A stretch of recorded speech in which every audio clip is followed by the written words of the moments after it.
fifaliana ho ahy manokana ny miarabanao izay manatrika miaino ary mijery izao fandarana manokana ho amin'ny herinandro fiaraha-mivavaka ny tanora advantista maneran-tany izao.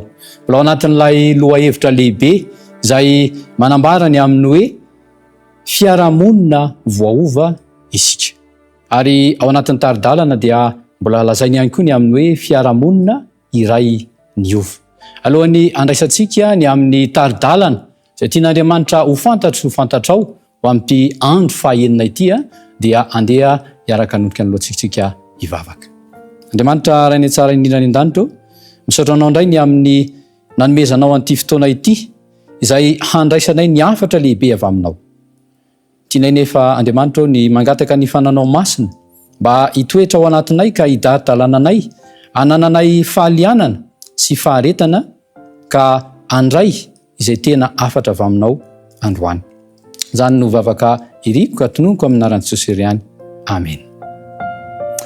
Androany dia te hizara aminao faminaniana mahafinaritra iray izay hita ao anatin'ny tenin'Andriamanitra kanefa tsy mbola hita ny fiangonan'ny faminaniana. Mitogaga isika hoe ao anatin'ny tenin'Andriamanitra ve dia tsy ho fantatra fa arak'izany hoe mbola tsy hita ny fiangonan'ny faminaniana dia mila mandinika ary mianatra mandrakariva ny tenin'Andriamanitra isika tsiraray avy. Ao anatin'ny bokin'ny Isaia indrindra ny toko 100 no hijerentsika an'izany faminaniana mahafinaritra izany. Rehefa mijery an'io bokin'ny Isaia toko 100 isika dia ny tonga ao an-tsaintsika voalohany dia le ao amin'ny toko voalohany manao hoe mitsangana, miazava fa tonga ny fahazavanao ary ny voninahitry Jehova efa miposaka eo aminao. Matetika dia mijanona eo isika rehefa mamaky izany tenin'Andriamanitra izany. Kanefa ilay faminaniana mahafinaritra izay tian'Andriamanitra ho fantatro sy ho fantatrao dia voalaza ao amin'ny 9 sy ny 7. Ary izay 9 izay indrindra no fototra izao taridalana izay omenantsika izao ary mitondra ny lohateny hoe ny drafitr'Andriamanitra ho an'ny Ismaela alohan'ny hahatongavan'ny faharandro. Izao no vakin'izany teny izany amin'ny anaran'i Jesosy. Ho feno ny rameva betsaka ao aminao dia ny rameva tanora avy any Mediana sy Efa samy avy any Seba izy rehetra. Volamena sy didikazo manipofina no ho entiny ary ny fideranan'i Jehova no teny mahafaly ambarany. Ny ondry amanosy rehetra any Kadera dia angonina ho eo aminao ary ny ondry lahy Nebaioita hanompo anao. Hiakatra amin'ny fankasitrahana ho eo ambonin'ny altarako ireo ary hataoko be voninahitra ny tranon'ny voninahitro. Rehefa mijery an'izany sy mandinika an'izany tenin'Andriamanitra izany dia voalaza ary voambara fa lay 9 voalohany na ny 9 dia efa tanteraka ilay faminaniana mahafinaritra. Fa ilay 7 kosa dia eo an-dalam-panatanterahana azy ary izay indrindra no ampahafantaran'Andriamanitra antsika tsiraray avy androany amin'ny hoe ilainy izaso ianao mba ho atao fitaovana hanatanteraka izany. Mba azahoantsika bebe kokoa tian'Andriamanitra ambara dia misy anarana 5 izay misongadina ao anatin'io 9 anankiroa io. Ny anarana 3 voalohany dia hitantsika ao amin'ny 9 dia tsy iza izany fa Mediana, Efa ary Seba. Ao amin'ny 7 kosa no ahitantsika ny anarana anankiroa dia Kedara ary Nebaioita. Mba ahafantarantsika bebe kokoa ihany dia andeha hidirantsika lalindalina ny ao amin'ny tenin'Andriamanitra ary iverina ary amin'ny boky voalohany isika dia hijery manokana ny amin'ny tantaran'i Abrahama. Manoloana izay tantaran'i Abrahama izay dia hojerentsika ny ao amin'ny Genesisy toko 15. fantaniana avy hatrany no mety mipetraka sy apetraka amiko sy aminao ny amin'ny hoe firy ary ny vadiny Abrahama ary firy ny zanany. Mahazatra asy anao dia ny mamaly avy hatrany hoe roa ny vadiny ary roa ihany koa ny zanany. Dia tsy izy zany fa i Sara sy Agara. Ary i Sara dia nanome an'i Isaka ho zanaky Abrahama ary Agara kosa dia nanome an'i Ismaela mba ho zanany. Zao anefa rehefa jerentsika ny tetiaran'i Abrahama ao anatin'ilay Genesisy 5:20 dia mahita isika rehefa mandinika mamaky izany boky zany amin'ilay 5:20 fa tsy iza tsy akory i Midianina efa Arseba fa zanaky Ketura ary Ketura dia vadiny Abrahama. Raha tika zany dia zanaky Abrahama izy telo reo. Ary i Kedara sy Neboita kosa raha ao anatin'ny ilay Genesisy 5:20 ihany dia tsy iza tsy akory fa ny zanaky Ismaela, ary Ismaela dia tsy iza fa zanaky Abrahama. Raha tika zany dia zafikeliny Abrahama izy anankiroa ireo. Raha ataotsika bangitokana zany dia taranaky Abrahama na zanaky Abrahama ireo anarany 5 izay hitatsika ao anatin'ny andininy anankiroa ireo. Mety mahagaga atsika ny amin'ny hoe zanaky Abrahama aby koa ve izy ireo? Dia eny ny valiny satria voalaza ny tenin'Andriamanitra izany. Ary mety isy fantaniana hipetraka ao amiko sy ao aminao ny amin'ny hoe vadiny Abrahama tokoa ve i Agara? Dia izao ny voalazan'ny Genesisy 5:17 manao hoe ary rehefa nonona 10 taona teo amin'ny tany Kanana Abrahama dia nalainy Sara vadiny Abrahama i Agara Ejipsianina mpanompo vaviny ka nomeny any Abrahama vadiny ho vadiny. Mazava tsara zany eto fa tsy nomena any Abrahama ho vadiny amin'ny heviny ara-dalàna i Agara fa noho ny amin'ny tsy fahatokisan'ny Saraya ny teny fikasana izay nomen'Andriamanitra azy. Nampanantena fitahiana manokana ho an'i Abrahama Andriamanitra izay hita ao amin'ny Genesisy 12:17 manao hoe ary hitahy izay manisy soa anao aho fa anozona izay manozona anao ary aminao no hitahiana ny firenena rehetra ambonin'ny tany. Na dia zanaky Abrahama nampanantenena aza Isaka izay hanatanteraka ny drafitr'Andriamanitra ho an'izao tontolo zao sy ny fanekem-pihavanana mandrakizay eo amin'ny olombelona sy Andriamanitra dia handray fitahiana avy amin'Andriamanitra ihany koa ireo zanaka Abrahama lahy hafa rehetra.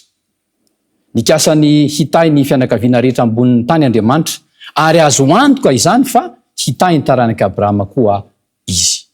Raha ny tantara izay voasoratra ao amin'ny Genesisy 5:20 dia voalaza fa norahany Abrahama sy lay vadiny tena vadiny dia Sara hiala teo amin'ny tany izay nisy azy i Agara sy Ismaela. Raha ny filaza dia ny hoe any amin'ny tany atsinanana. Ary zay ny antony antsoina azy ireo ny amin'ny hoe olon'ny atsinanana sy ny taranaky ny avy any atsinanana.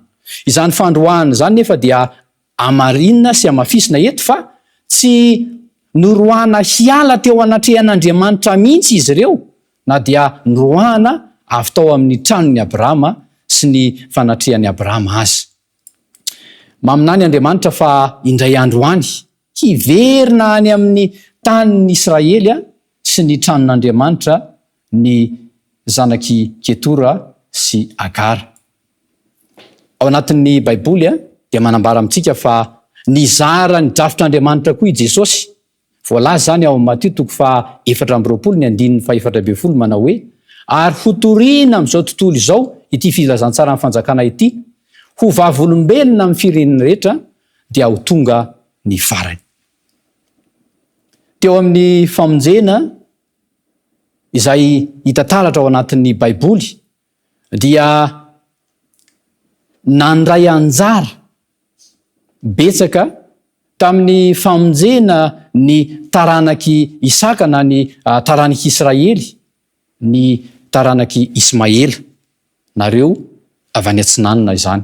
Andeha ho jerentsika kely ny tantara ary andray ohatra itsika ny amin'ny tantaran'i Josefa, ny tantaran'i Moiza ary ny tantaran'i Jesosy Kristy izany.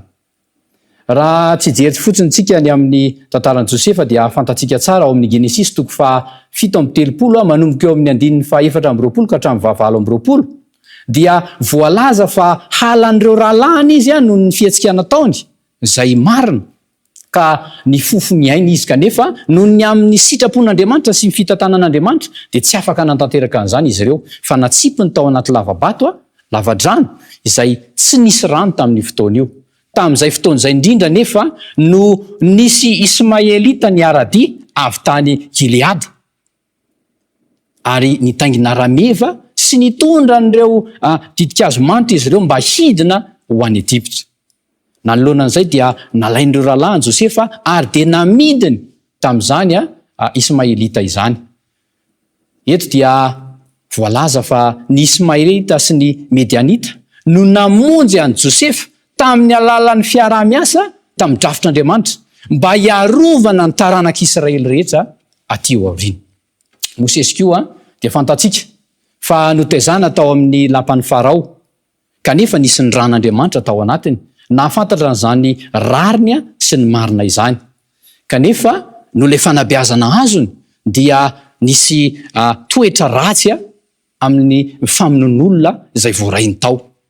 Rehefa hitany sy rariny izay nataon'ny miaramila Egyptianina tamin'ilay Hebreo dia novonony ilay miaramila. Reny Farao nefa izany, ary izao mivoambara amin'ny Exodosy 2:5. Ary rehefa reny Farao izany, zavatra izany dia nitandy hamono an'i Mosesy izy. Fa Mosesy nandositra ny tavan'ny Farao ka nonina tany amin'ny tany Midianina, ny nipetraka teo anilan'ny lavaka fantsakana izy. Ary tamin'izany fotoan'izany dia nisy fianakaviana anankiray izay nandray azy. Dia tsy iza izany fa ny fianakavian'ilay Medianita mpisorona dia Jetro izany. Ary taty aoriana moa dia lasa rafozany izany mpisorona izany. Ary io mpisorona io nampianatra azy ny amin'ny sitrapon'Andriamanitra sy ny fahalalana ny tsara irehetra. Izany no tantara hitantsika ao amin'ny testamenta taloha, ny amin'ny famonjena ny zanak'Israely izay nandraisan'ny taranaka tsy nanana anjara tamin'izany fotoan'izany. Fa inona kosa ny ao amin'ny testamenta vaovao? Ao amin'ny testamenta vaovao dia hitantsika ny tantara ao amin'ny Matio 2:1 ka hatramin'ny 2 dia izao mivakiny hoe ary rehefa teraka tao Jerosalema tao Betlehema ny Jodia tamin'ny andron'ny Herôda mpanjaka, indreo nisy magy avy tany Atsinanana tonga tany Jerosalema ka nanao hoe aiza ilay teraka ho mpamonjy ny Jiosy, fa nahita ny kintana teny Atsinanana izahay ka tonga mba hiankohaka eo anatrehany. Ny fanontaniana mipetraka avy hatrany dia hoe iza ny tonga tamin'ny nahaterahan'i Jesosy? Ny zanaky ny Atsinanana. Ary tonga ve ny zanak'Israely? Ny valiny dia hoe tsy maintsy nandefa ny anjely Andriamanitra mba ilaza tamin'ny mpiandry-ondry hosolo tena ny zanak'Israely mba hijery ny fahatongavan'izany Mesia sy mpanjaka izany. Ary teo indrindra no nahatanteraka ilay faminaniana mahafinaritra ao amin'ny 9 dia ilay hoe ho feno ny rameva betsaka ao aminao dia ny rameva tanora avy any Medianina sy efa samy avy any Seba izy rehetra. Volamena sy didikazo manimpofona no edy ary fiderana an Jehova no tena mahafaly ambarany. Andriamanitra dia fitiavana, naseho an'izany ary eto dia mampatsiahantsika ny daridalany any amin'ny hoe mbola tsy tanteraka ny ampahany faharoa dia le ampahany eo amin'ny 7. Ny tiana tenenina amin'ny hoe ny avy any Atsinanana dia tonga dia ambara amintsika hoe reo silamo. Dia tsy iza izany fa ny taranaky Ismaela. Tian'Andriamanitra hovonjena ihany koa izy ireo, ary tian'Andriamanitra handray anjara amin'ny fampiatranona sy ny fiverenany ao an-tranon'Andriamanitra izao sy ianao. Ny fanontaniana mipetraka ankehitriny dia ny hoe handray anjara lehibe amin'ny asa fanompoana ho amin'ny famonjena ny Ismaela io ve ianao? Mba hantanteraka an'izany eo amiko sy eo aminao dia andeha hoentintsika ambavaka izany mba ho tanteraka